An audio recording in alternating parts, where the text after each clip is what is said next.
Hi friends, అందరూ ఎలా ఉన్నారు? Hope you all are fine. ఇవాళ అయితే చెట్లకు చిగురు ఎలా వచ్చిందో చూడండి.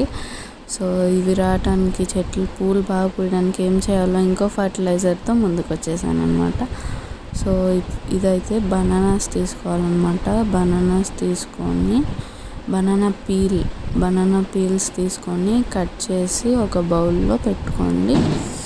అన్ని బనానాస్ చిన్న చిన్న పీసెస్గా కట్ చేసి పెట్టుకోండి. సో అన్నీ కట్ చేసుకొని దానిలో వాటర్లో సోక్ చేసుకోవాలి, ఓవర్ నైట్ సోక్ చేసుకోవాలన్నమాట. బనానా పీల్ని మొత్తం కట్ చేసేసుకోండి. ఇది అయితే చెట్లకి చాలా బలాన్ని ఇస్తుంది అన్నమాట.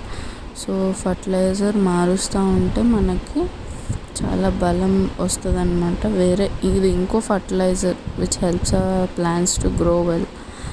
సో ఇదైతే దీంట్లో వాటర్ పోసుకొని ఓవర్ నైట్ సోక్ చేసుకోవాలన్నమాట.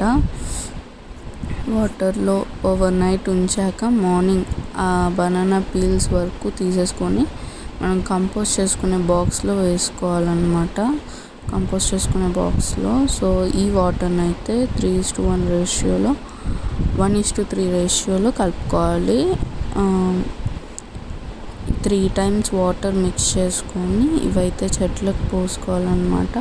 చూడండి చెట్లకు చిగురు ఎలా వచ్చిందో, మాకు చాలా హెల్తీగా గ్రీన్గా చెట్లకు చిగురు వస్తుంది అన్నమాట. సో మా ప్లాంట్స్ అన్నీ చూడండి ఇంత చిగురు రావాలి అంటే ఇది కూడా అంతే అండి. ఒక 15 daysకి ఒకసారి ట్రై చేయండి, బాగా రిజల్ట్ అయితే మనకు కనపడుతుంది అన్నమాట. చూడండి చిగురు చాలా బాగా వచ్చింది మా చెట్లకి.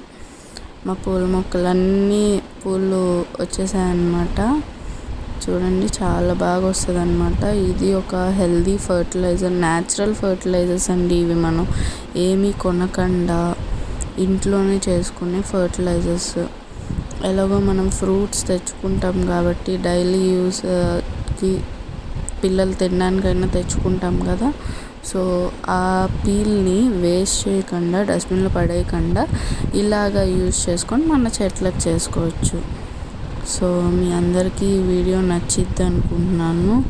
Hope you all like this video. Please like, share and subscribe to my channel. ఇంకా ఎవరైతే చెట్లు లవర్స్ ఉన్నారో, ఎవరైతే చెట్లు పెంచుకుంటున్నారో వాళ్ళకి షేర్ చేయండి. Thank you all. ఈ ఫర్టిలైజర్ రిజల్ట్ కూడా చూడండి, నాకు పూల మొక్కలు ఎంత బాగా వచ్చేసాయో. సో ట్రై చేయండి.